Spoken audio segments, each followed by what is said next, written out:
تمہیں بھی بخار چڑھ گیا؟ رضا کا ساتھ تم نے ضرور دینا تھا۔ اس کا انداز چھیڑنے والا تھا۔ رمشا کے ہونٹوں پر تلخ سی مسکراہٹ آ ٹھہری۔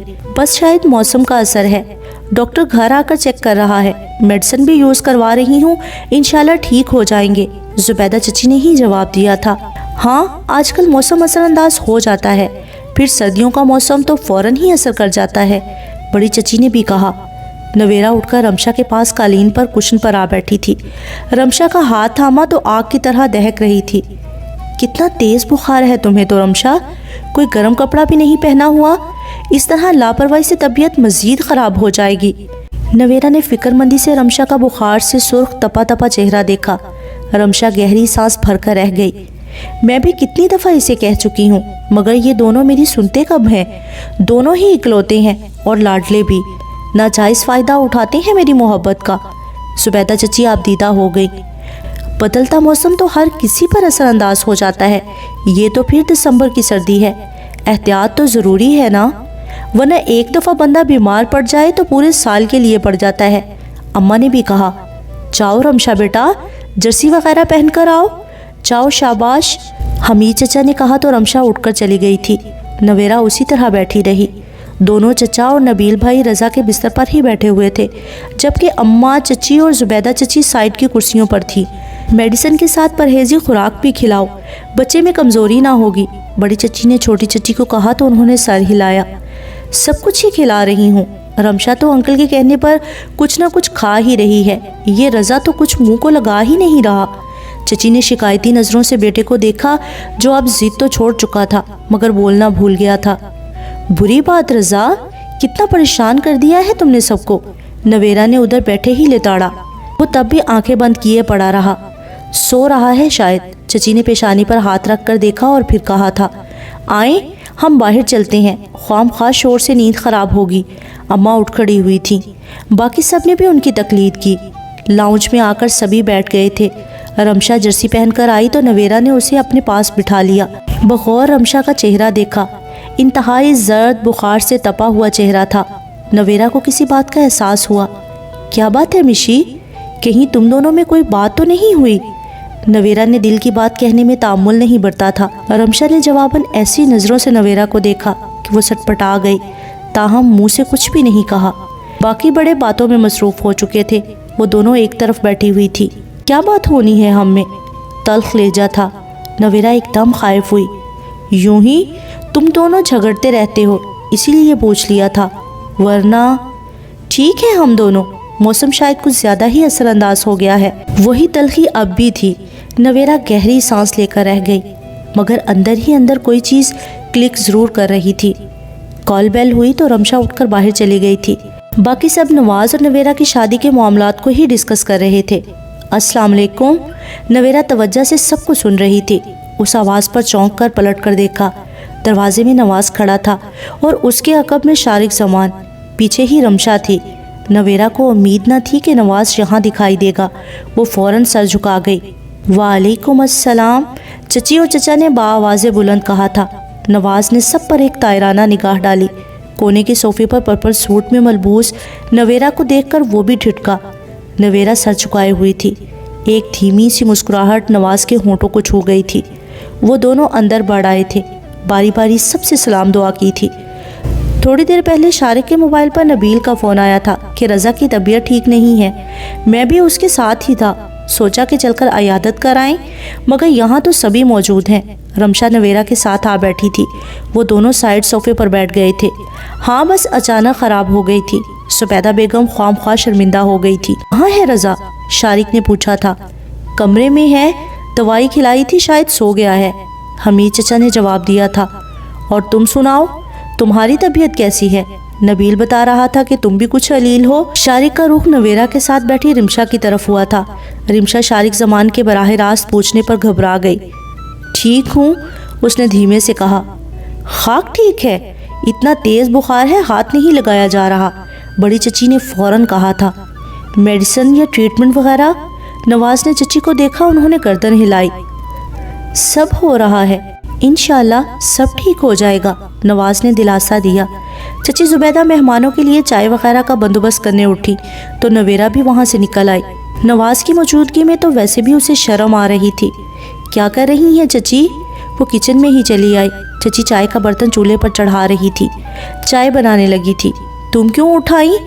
انہوں نے ایک نظر بغور دیکھا۔ انتہائی سلجھی ہوئی ٹہری طبیعت کی مالک ان کی پسندیدہ ترین لڑکی تھی، مگر رضا ان کے دل سے ہوک اٹھی۔ یوں لگا کوئی چیز دل سے ٹوٹ کر گری ہو۔ وہاں سب کی موجودگی میں مجھے گھبراہٹ ہو رہی تھی۔ لائیں میں چائے بناتی ہوں، اس نے اپنی خدمات پیش کی۔ زبیدہ نے نفی میں سر ہلا دیا۔ نہیں تم بیٹھو، میں کر لوں گی۔ کچھ نہیں ہوتا چچی جان، میرا اپنا گھر ہے، بھلا ہاتھ پر ہاتھ دھرے بیٹھی اچھی لگوں گی؟ اس نے چچی کو پیچھے ہٹا دیا تھا اور خود چولہے کے سامنے کھڑی ہو گئی۔ بڑا خوش قسمت ہے نواز، تم جیسی لڑکی اسے شاید ہی کہیں ملتی۔ اللہ تمہیں خوشیاں دے، چاہتے نصیب کرے، مقدر اچھا کرے۔ انہوں نے دعائیں دی تھی۔ نواز کے نام پر وہ جھینپ گئی۔ منگنی کے دوران تو نہیں، مگر دن طے ہونے کے بعد وہ لاشعوری طور پر نواز کو سوچنے لگی تھی، رمشا بھی کچھ کم نہیں ہے، بڑا خوش نصیب ہے رضا۔ یوں کہیں اس خاندان کے لڑکے بیویوں کے معاملے میں بڑے خوش نصیب واقع ہو رہی ہیں۔ اس نے بات ہنسی میں ٹالی تھی۔ چچی تلخی سے مسکرا دی۔ کاش اپنی خوش نصیبی کا یقین وہ بد نصیب بھی کر لے۔ ان کی آواز رند گئی۔ نویرا فوراً متوجہ ہوئی۔ کیا بات ہے چچی؟ دونوں میں کوئی انبن ہو گئی ہے؟ انبن ہوتی تو کوئی بات بھی تھی، مگر وہ رضا کی تکلیف، اس کی بیماری نے ان کو بہت پسماندہ اعصاب بنا ڈالا تھا۔ نویرا نے چچی کو بازوؤں کے گھیرے میں لے لیا۔ وہ سرے سے اس رشتے کو ہی اہمیت نہیں دے رہا۔ وہ تو کچھ کہتے کہتے وہ ایک دم دانتوں تلے زبان دبا گئی۔ اتنا فکر مند مت ہوا کریں، دونوں ابھی امیچور ہیں، عمر کے ساتھ ساتھ سنبھل جائیں گے، پھر دیکھیے گا رضا کیسے نہیں مانے گا، خود کہے گا۔ نویرا نے بھرپور دلاسا دیا۔ چچی نے اپنے بہتے آنسو صاف کیے، ایک نظر نویرا پر ڈالی، دھیمی مسکراہٹ لیے کتنی مطمئن اور پورے اعتماد تھی۔ خاندان کا ہیرا تھی یہ لڑکی۔ انہوں نے ٹھنڈی آنکھ بھری۔ رضا کس مصیبت میں تو نے مجھے ڈال دیا ہے؟ وہ اذیت سے سر جھکا گئی۔ نویرا چائے کی طرف متوجہ ہوئی۔ وہ دوپٹے سے چہرہ صاف کرتے فریج سے دیگر لوازمات نکالنے لگی۔ نویرا نے چائے بنا کر چائے دانی میں ڈالی۔ چچی ٹرے میں سب کے لیے کپ رکھ چکی تھی۔ ٹرے سے جا کر وہ باہر نکلی تھی۔ تم بھی آ جاؤ، سب کے ساتھ بیٹھ کر چائے پی لو، نکلنے سے پہلے نویرا سے کہا۔ وہ سر ہلا گئی۔ چچی زبیدہ چلی گئی تھیں اور وہ یوں ہی کھڑی رہی۔ نواز کی موجودگی میں وہ اندر جانے سے جھجک رہی تھی۔ منگنی سے پہلے یا بعد میں آمنے سامنے آنے کی کوئی روک ٹوک نہ تھی، مگر اب دن طے ہو جانے سے ایک پردہ خود بخود درمیان میں آ ٹھہرا تھا۔ وہ سٹول گھسیٹ کر بیٹھ گئی۔ 5 منٹ بعد رمشا 2 کپ تھامے چلی آئی۔ آپ یہاں کیوں بیٹھی ہوئی ہیں؟ ایک چائے کا مگ اسے تھما کر اس نے پوچھا تھا۔ یوں ہی، اندر سبھی تھے، بس دل نہیں مانا اندر جانے کو، سپ لیتے اس نے سرسری کہا تھا۔ یوں کہیں نواز بھائی کی موجودگی میں اندر جانا نہیں چاہ رہی۔ رمشا کی بات پر جھینپ گئی۔ یہ بھی بات ہے، مجھے نہیں علم تھا کہ اس طرح آمنا سامنا ہو سکتا ہے، ورنہ میں نہ آتی۔ خاندان میں یہ سب تو چلے گا ہی، جب تک شادی نہیں ہو جاتی آپ کب تک چھپیں گی؟ کہیں نہ کہیں تو آمنا سامنا ہو ہی جائے گا۔ جس طرح آج رمشا قدرے خوشگوار موڈ میں تھی، سو ہلکی پھلکی باتیں کر رہی تھی۔ نویرا مسکرائی۔ مگر پھر بھی مجھے احتیاط تو کرنی چاہیے۔ وہ مسلسل چائے کی سپ لے رہی تھی۔ رمشا نے بغور نویرا کا چہرہ دیکھا، سرخی مائل بھرا بھرا چہرہ، گہری کالی اور سنجیدگی سے مسکراتی آنکھیں، اور ان پر سایہ فگن لمبی پلکیں، سلیقے سے سر پر جمایا دوپٹہ۔ ایک لمحے کو رمشا خود بھی مبہوت رہ گئی تھی۔ نویرا کی خوبصورتی میں نہ جانے کون سی ایسی ادا تھی جو دیکھنے والے کو ایک لمحہ بغور دیکھنے پر مجبور کر دیتی تھی، جیسے وہ خود آنکھ جھپکنا بھول گئی تھی۔ وہ بے دہانی سے کپ پر انگلی پھیرتی گئی۔ کیا بات ہے، اتنی محویت سے کیا دیکھ رہی ہو؟ اپنے چہرے پر رمشا کی نگاہ کا رقص محسوس کر کے اس نے مسکرا کر پوچھا تھا۔ آپ بہت خوبصورت ہیں، وہ کہہ رہی تھی۔ نویرا ہنس دی۔ اس لیے تم اتنے غور سے دیکھ رہی تھی؟ ہنسی روک کر اس نے رمشا کو دیکھا جو بہت سنجیدہ تھی۔ نہیں، میں دیکھ رہی ہوں کہ اس قدر خوبصورتی تو خدا نے مجھے بھی دی ہے۔ آپ میں ایسی کیا خاص بات ہے جس کا خاندان کا ہر فرد معترف ہے؟ انتہائی سنجیدگی سے وہ پوچھ رہی تھی۔ نویرا نے حیرت سے دیکھا۔ رمشا کی آنکھوں میں کوئی انجانا احساس کروٹیں لے رہا تھا۔ وہ سمجھ نہ پائی۔ پاگل ہو تم، کوئی خاص بات نہیں ہے، میں تو ایک عام سی خدا کی مخلوق ہوں، تمہاری طرح یا شاید تم سے بھی کم درجہ، اس نے انکساری سے کہا تھا۔ رمشا نفی میں سر ہلا گئی۔ نہیں، اگر مجھ سے کم درجہ ہوتی تو کبھی اس قدر اہمیت کی حامل نہ ہوتی، کوئی آپ کے لیے مجھے یوں ریجیکٹ نہ کرتا۔ لفظ تھے کہ کیا تھے، نویرا ہکا بکا رہ گئی۔ رمشا مکمل حواسوں میں تھی یا بے حواس تھی، نویرا کچھ نہ سمجھ پائی۔ مذاق نہیں کرو یار، کیوں ایسی الجھی الجھی باتیں کر رہی ہو؟ مجھے ایک لفظ نہیں پلے پڑا، نویرا نے کہا تھا۔ رمشا کے اندر ایک تند خیز لہر اٹھی تھی، جی چاہا کہ ایک دم نویرا کو کھری کھری سنا دے، مگر رمشا لب بھیج کر کاؤنٹر سے پش لگا کر کھڑی ہو گئی۔ رضا مجھے ریجیکٹ کر چکا ہے، وہ تو شروع سے ہی ریجیکٹ کرتا آیا تھا، مگر اس کی آواز رند گئی اور پھر مسلسل آنسو بہتے چلے گئے۔ نویرا کی سمجھ میں نہ آیا کہ کیا کرے، کس طرح اسے تسلی اور تشفیق کے الفاظ کہے۔ پلیز رمشا، بی بریو، کچھ نہیں ہوتا، دیکھنا اس لڑکے کو کیسے سیدھا کرتے ہیں ہم لوگ۔ تمہیں آج رلا رہا ہے تو دیکھنا معافیاں بھی مانگے گا، اس نے دلاسا دیا۔ رمشا نے اپنی آنسو صاف کر لیے۔ نویرا کو دیکھا، وہ محبت و شفقت سے دیکھ رہی تھی۔ رمشا دیکھے گئی، کتنا خار کھاتی تھی وہ نویرا سے، کتنا غلط سوچتی تھی وہ اس کے بارے میں۔ دل چاہتا تھا کہ وہ سامنے ہو تو منہ نوچ لے، چیخ چیخ کر بے عزت کر کے دھتکار دے، مگر کچھ بھی تو نہیں کر پاتی تھی۔ نویرا سامنے ہوتی تھی تو رمشا لفظ بھول جاتی تھی، بہت چاہنے کے باوجود نفرت سے بے عزتی نہ کر پاتی تھی، بہت خواہش کے باوجود منہ نہ نوچ پاتی تھی۔ اور رضا، وہ اس پر مرتا تھا، وہ اس کے لیے مرتا تھا، وہ اس کے لیے بخار میں تپ رہا تھا، وہ اس کے لیے مجنوں بن رہا تھا۔